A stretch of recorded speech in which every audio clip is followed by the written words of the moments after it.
You're about to meet an extraordinary woman in poultry farming business, and her approach is sure to blow your mind. We are organizing the poultry value chain, and we decided to do this mainly with the youth who are at the base of the pyramid. She calls poultry a living ATM, and her secret, the rainbow chickens. If you are able to raise your poultry in a synchronized way, you can earn money on a weekly. We decided to go for rainbow because it's able to lay more eggs than our local chicken. In fact, this farm is so efficient. They are feeding birds from waste, literally. This black soldier fly larvae feeds on the chicken waste. We can even give it direct without processing it, but we can also dry it, mill it, and mix it in the feed. From youth empowerment to zero waste feeding, Professor Gudula isn't just raising chickens. She's building a poultry movement.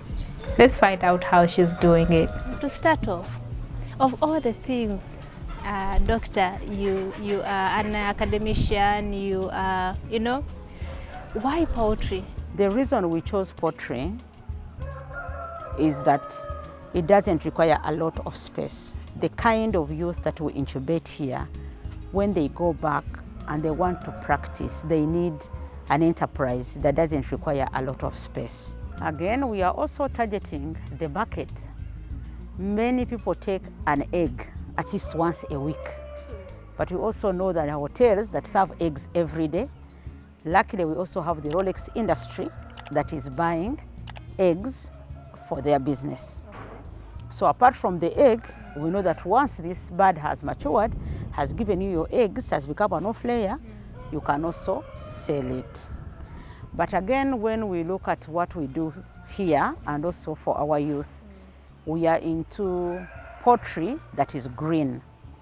So even the litter that we use, we are able to convert it into biochar and use it as briquettes. So the whole circular way of running our poultry makes it a very competitive business for us as Gudula Leisure Farm and for our network of youth. I know you're confused. You're wondering, what does she mean incubation? What is she incubating here? Could you please, just in a minute, explain to our viewers what you mean by incubation? Yeah, Gudula Leisure Farm is a registered incubation center, which is a training center, practical training center into the business of agriculture. We bring young people. We are working in 45 districts, representing all regions of this country. And young people come here to learn how to raise chicken from day one up to the point of sale. So that process where you are doing a business, the actual business, but in a controlled environment, it's part of training, but we call it incubation. So about the feeds, every poultry farmer is crying about the prices of feeds. Yeah. How are you managing? Feeds is a big challenge because it takes between 60 and 70% of the cost of your bird. So we make sure we are making our own feeds using different ingredients. You don't use concentrates? We avoid concentrates as much as possible because the people we are incubating have no capacity at the moment to buy concentrates. And again, we also have youth within the same value chain that are raising and growing soybean. So we use soybean in our feed.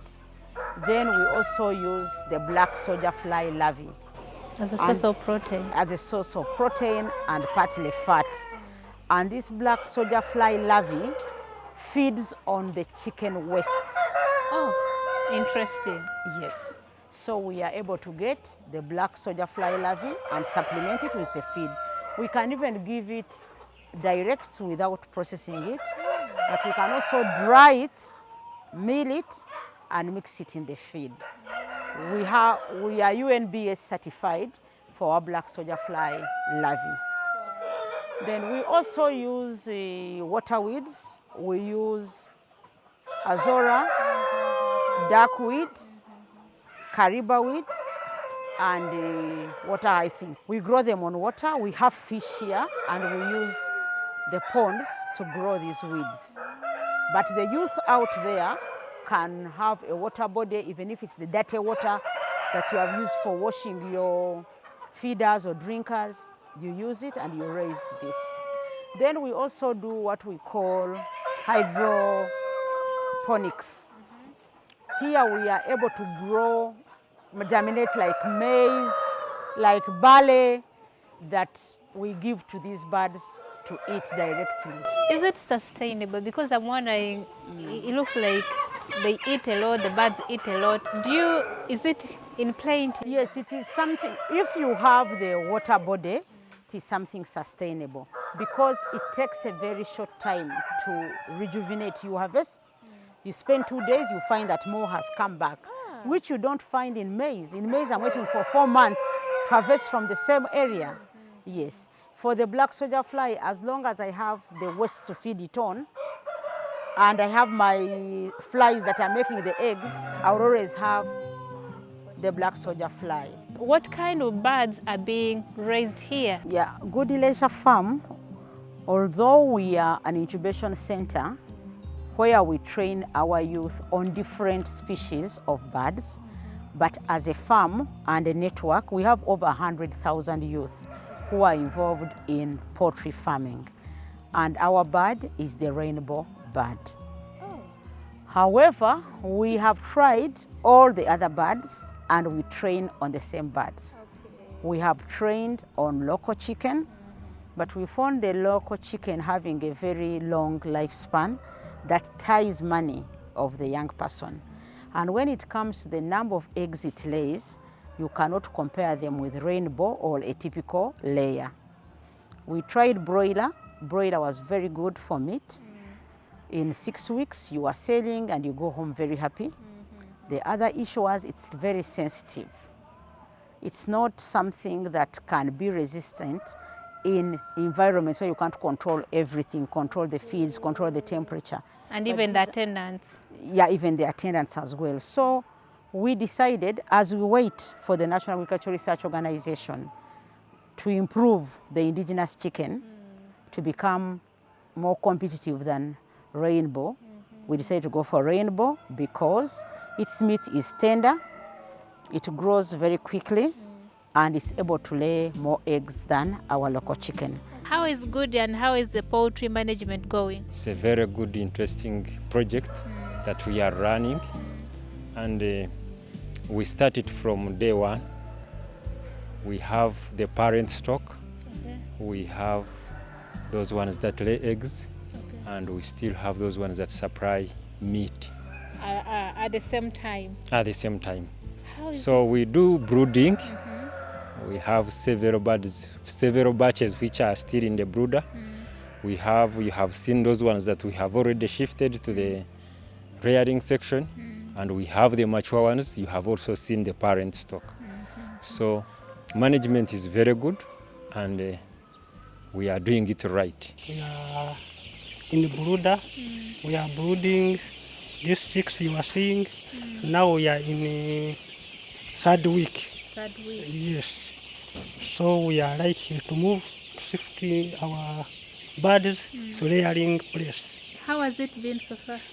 Any challenges? No, according to our place, the challenge is not much as it is. Only that the weather and the other circumstances, as you know, the business is not easy. You cannot be in the business without facing challenge. But we have to be with challenge, we solve it, mainly we go ahead. I know on our channel we've not featured rainbow. We featured broilers, layers, and the local ones, but it's the first time actually we are mentioning rainbow. Doctor, if you don't mind, could you explain to us what's the species called rainbow? Yeah. This rainbow is a dual bird, the way we see broiler. It's not able to hatch its own eggs, so it will lay its eggs and we take them to a hatchery for them to be hatched.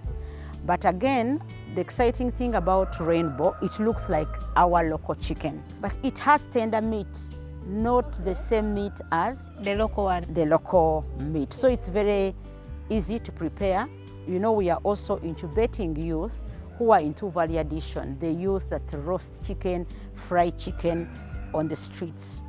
In Kampala, Mukono and Wakiso, we have over 50,000 youth that do that. Wow. Now, this kind of chicken is hard enough to be roasted, but very soft to get ready quickly, and also to be enjoyed by the person who is eating without having to pull a lot. Okay. But again, when it comes to feeding also, it's not as sensitive to what you feed it. We are feeding on black soldier fly larvae.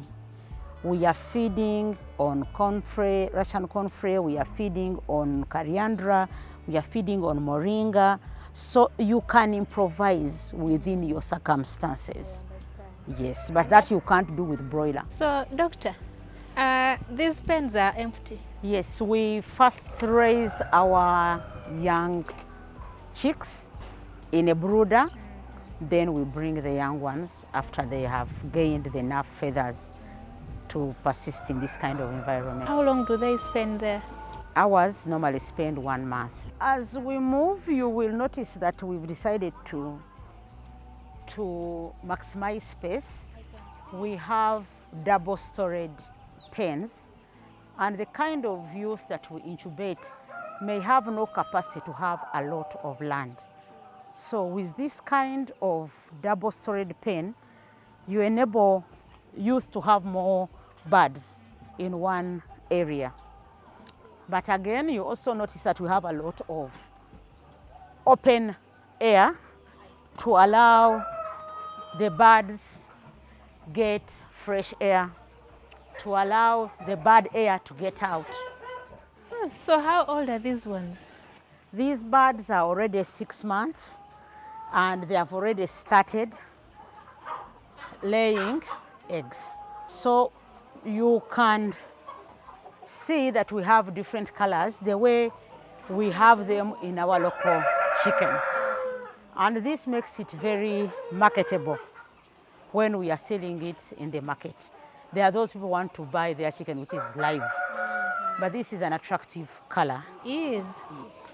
Because I've seen other types, like those local ones, they say local ones, they are mostly black. The consumers have second doubts when they are buying, be like, why is it so black? So here we have different colors. I think colors of the rainbow. Does that explain the name behind? Probably. What mistakes must I avoid to make sure I don't encounter any mortality? When you are brooding, you have to make sure you have enough water.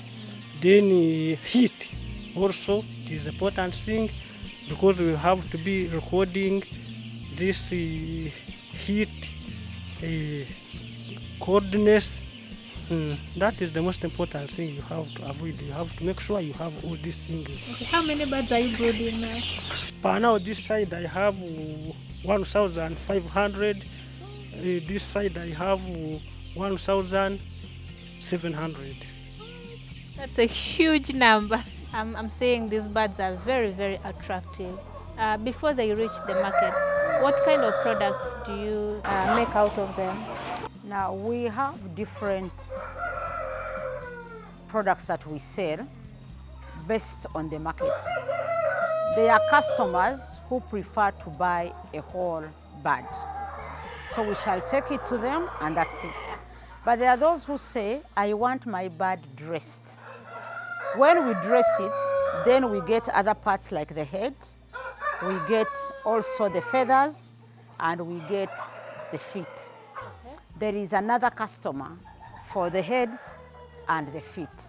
The one who is making dog food will come and pick that. So we are selling 2 customers, one same bird. Wow. Then there is that one who is going to say, cut it for me in different parts. We are able to give you drumsticks alone, wings alone. There are also those who say, I want gizzard only. And they normally pay higher than they would have paid per kilo. Yes. Then we'll have this customer who says, I want sausages. We process sausages here. So here we bring in our spices. We grow herbs and spices that we now mix and give you your sausages. Then we are retaining the bones, and we are using the bones for other products. We are using the bones to make bone meal, which we use for our mineralic block, which is also another product. Then we are also using the bones to make pavers. It's also our other business line that we do. So based on the customer's need, it gives us the different products that we can get. Where do you sell these products, and how do you source these customers? Because I've visited most farmers, and their biggest problem, not the biggest, but one of the problem is market. So the reason we chose the value chain linkage is that we are one big community, all of us relying on this chicken. There is that person who is growing the maize, growing the soybean. They are very sure they have a market in these who are raising the chicken. As we do the chicken, we are connected to the youth who are into the value addition. They have restaurants, they are roasting on the roadside, they organize catering farms. So we are within one family that is value chain linked, and that is our main source of market. Then here in Kampala, Mukono and Wakiso, we have 150 outlets. These outlets are managed by our youth that we trained, and they are training 1,000 youth to be able to add value to chicken. So this is already a market within the family. But this is also a city farm. We are in Chira. Chira is the third highly populated city, if you call it city, municipality in Uganda. So it is the bedroom of Kampala. People work in Kampala may not sleep in Kampala. They are sleeping here. The middle class is sleeping in Chira. That is a market. Then we have these places that are happening. They cannot miss a night without a beer, and the beer might go very well with some chicken and chips. That is also our market. And they are also populated within our own location. But we also deliver at home. There are many apartments within this area, and people in apartments most likely are not raising chicken. Then we also have hotels that are mushrooming within our area. So we are mainly marketing in Kampala, Mukono and Wakiso. But the youth in the different districts, they can market within, and the surplus is what comes to join the Kampala Mukono market. For you to remain a poultry farmer, there must be cash flow, right? Yes. Is there money in poultry farming? Great. In poultry farming, there is money. There is money, and I also tell the youth that are going outside to look for jobs, really, even if you have 2 million, you can begin with your 150 broilers, and every after 4 weeks, you are able to make money. Any other business they have challenges, most especially if you are not good at managing them, or when you are a starter. But we learn from our mistakes. The mistakes I did at first, I cannot do them at this time. How does someone join that value chain? Yeah, or how does someone create it in case there is one to join? So we've been investing in this value chain with our different partners to enable these youth to be trained in the different nodes of the value chain. So if you are a youth, you are the base of the pyramid, you are coming from our target districts, you can join. What are the target districts? There are 45 districts. Luckily, they are in each region of this country. However, a farmer out there can start the same for themselves, and they join up with different feed producers, poultry rearers, transporters, and the people who sell the meat to the last customer. Who, as Gudula Farm, we also incubate businesses that are interested in the value chain linkage. I've seen different units in here, and you said like you work with different entrepreneurs, right? How is the management? How do you handle the management? Now, for our case, We are a farm that is committed to large-scale production. We supply chicks to our youth that we incubated. Now, for this kind of farm, you have to put in the money for professionals. You have met the head of the poultry section, Edmond. He's a degree holder.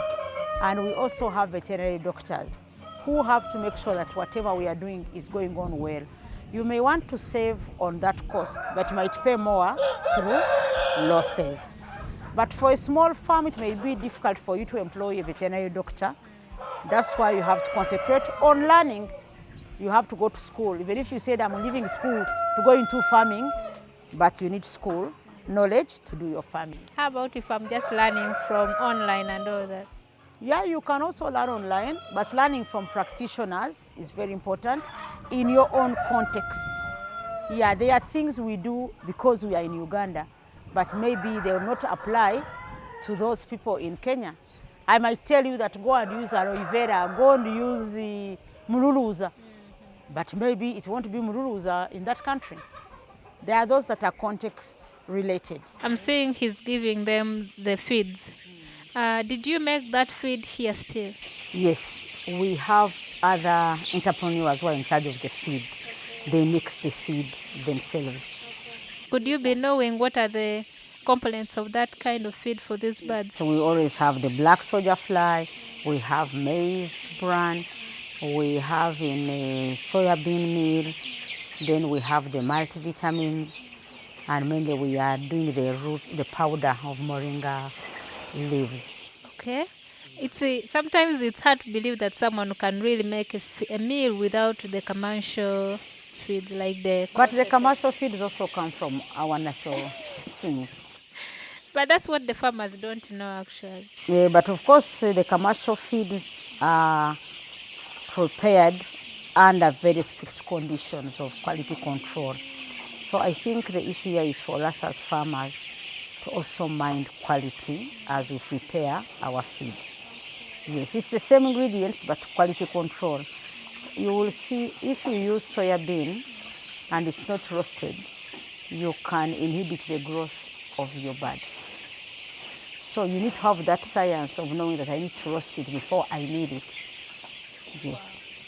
That simple mistake is enough to retard all your birds. They will not grow. They'll remain chicks for even 6 months. There is someone there who is not in the Goody Leisure Farm chicken chain. How would you advise them to market their products? I don't know any other better way than value chain linkage. Even if you didn't invest in the value chain, it's important to hook yourself on a chain. As you start raising your chicken, do a simple market study. How many hotels are here? What kind of chicken are they buying? How much are they buying at? What size do they prefer? You have to do a market study within your area. And then you have to be prepared. If you decide to go it alone, be prepared for synchronization. There is no way someone is going to support you today and you disappear for 2 months and they are going to be waiting for you. No. Because our advantage, because we are a value chain linkage and we are working as groups, we have chicken for every day. We have eggs for every day, coming from different farms, but of the same quality. So this person who is trying to work alone has to synchronize, even if it means dividing this pen of yours into 6 different pens, so that each week you are selling something. Is better than saying, I'm going to appear once and I disappear and they'll wait for me. That doesn't work like that. Which call to action do you have for these people out there, especially the women and the youths? Would you advise them to engage into poultry farming? Yes, I would encourage people to engage in poultry farming if they have the time to commit to it, and they are not going to be telephone farmers of poultry. I beg your pardon, can you say that again? I would encourage someone to engage in poultry if they have the time to be real farmers, not telephone farmers of poultry. Okay. Because your birds are like your baby. You need to attend to them. You need to look at them. Today, this bird has not eaten. What has happened? So if you're a telephone farmer, you may have no idea that your birds have not managed to eat, have not laid the number of eggs you expect them to lay, or they are refusing the feed. Yes. So that is one.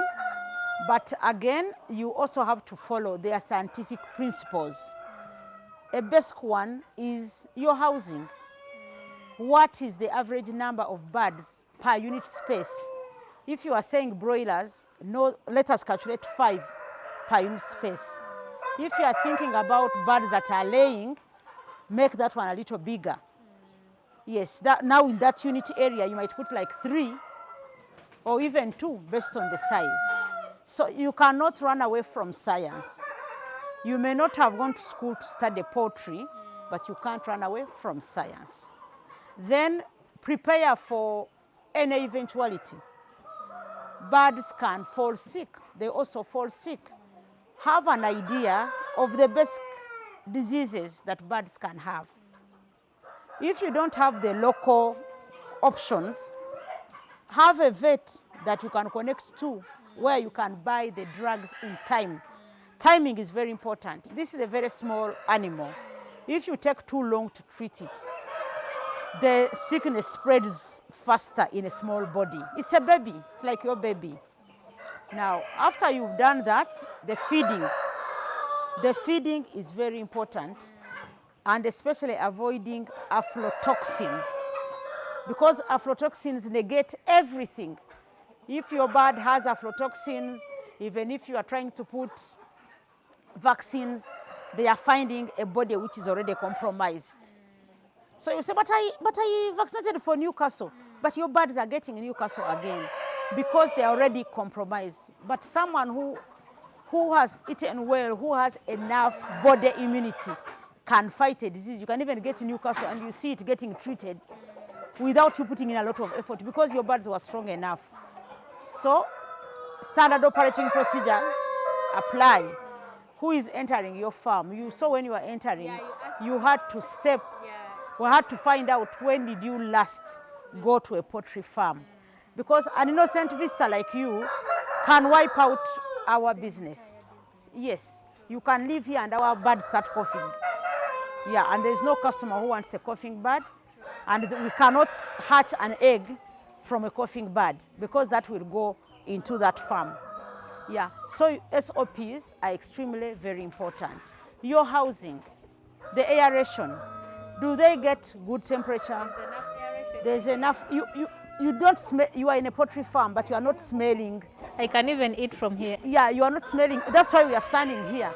How does the environment smell? That smell, in most cases, it's ammonia, which is not good for your birds to breathe in. It's a greenhouse gas.